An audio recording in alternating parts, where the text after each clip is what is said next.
রুখে দাও, রুখে দাও, রুখে দাও, রুখে দাও, রুখে দাও, পুশিং রুখে দাও, পুশিং রুখে দাও, রুখে দাও, রুখে দাও, পুশিং রুখে দাও।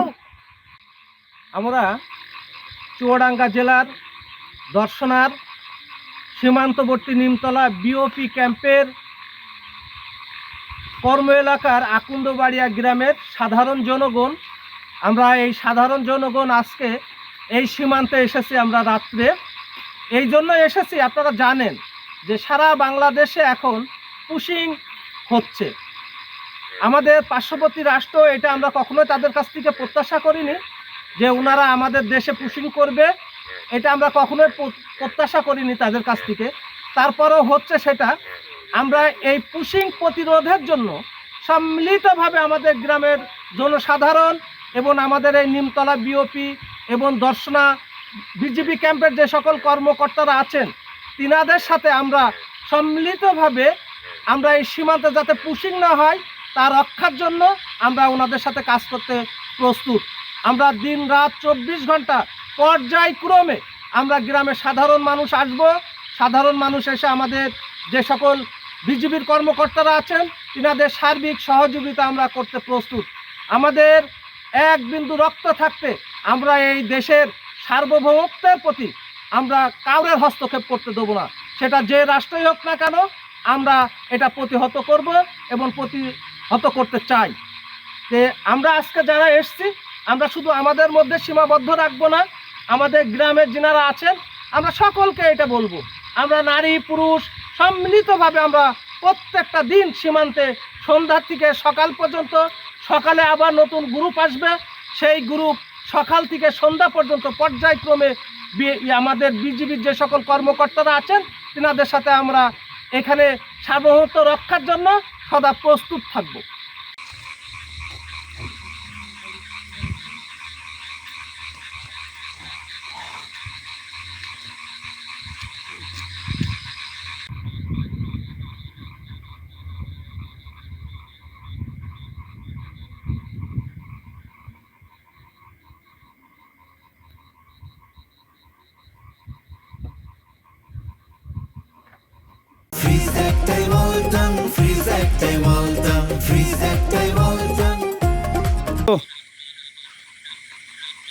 আমরা আজকে এখানে যারা উপস্থিত হয়েছি আমি আপনাদেরকে অভিনন্দন জানাচ্ছি। আপনারা জানেন যে আমাদের দেশের সীমান্তবর্তী যে সমস্যাটা নতুন করে শুরু হয়েছে সেটা হচ্ছে পুশিং সমস্যা। ইন্ডিয়ার থেকে জোরপূর্বক আমাদের দেশে মানুষ পাঠিয়ে দিচ্ছে।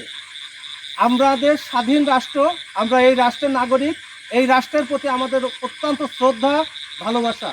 আমরা রক্তের মতো আমরা রাষ্ট্রের প্রত্যেকটা জিনিসকে আমরা লালন করতে চাই।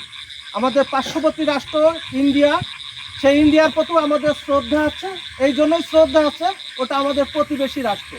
কিন্তু আমাদের রাষ্ট্রের যদি কোনো রকম ক্ষতি করে, আমাদের যদি পুশিং করার চেষ্টা করে, আমরা সাধারণ জনতা যারা আছি অবশ্যই আমরা এটা প্রতিহত করব।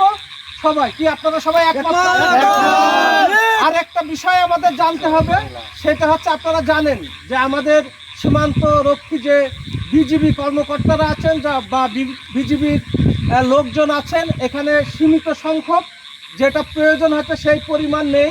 বিজিবির কর্মকর্তাদের সাথে আমরা সর্বদা সজাগ এবং সর্বদা তেনাদের যে দিক নির্দেশনা থাকবে আমরা সেই দিক নির্দেশনার প্রতি আমাদের শ্রদ্ধা থাকবে দেশের সার্বভৌমত্ব রক্ষার জন্য। আমরা সবসময় চাই আমাদের দেশটা সুন্দর থাকবে, আমাদের দেশটা ভালো থাকবে। আমরা পার্শ্ববর্তী রাষ্ট্রের সাথে কোনো রকম সংঘাতে জড়াতে চাই না, আমরা তাদের সাথে বন্ধুসুলভ আচরণ করতে চাই। আমরা সীমান্তে যারা পাহারা দেব, আমরা সীমান্তের 100 গজ বাইরে থাকবো। আমাদের যে সীমান্ত আছে সেই সীমান্ত থেকে 100 গজ বাইরে থাকবো, 100 গজের ভিতরে আমরা ঢুকবো না। কিন্তু আমরা যেটাই করব, আমরা কারোর সাথে বৈরী সম্পর্ক তৈরি করতে চাই না, আমরা বন্ধুত্ব সম্পর্ক তৈরি করতে চাই, করে আমরা তাদের সাথে চলতে চাই।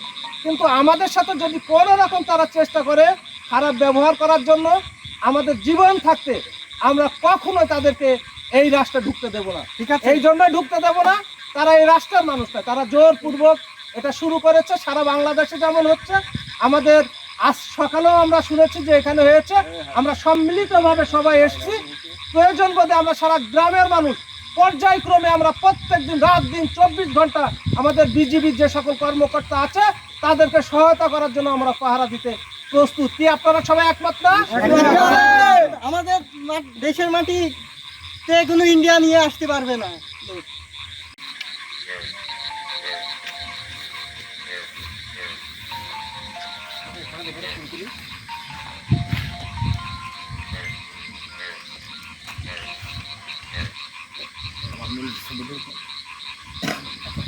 ভিডিও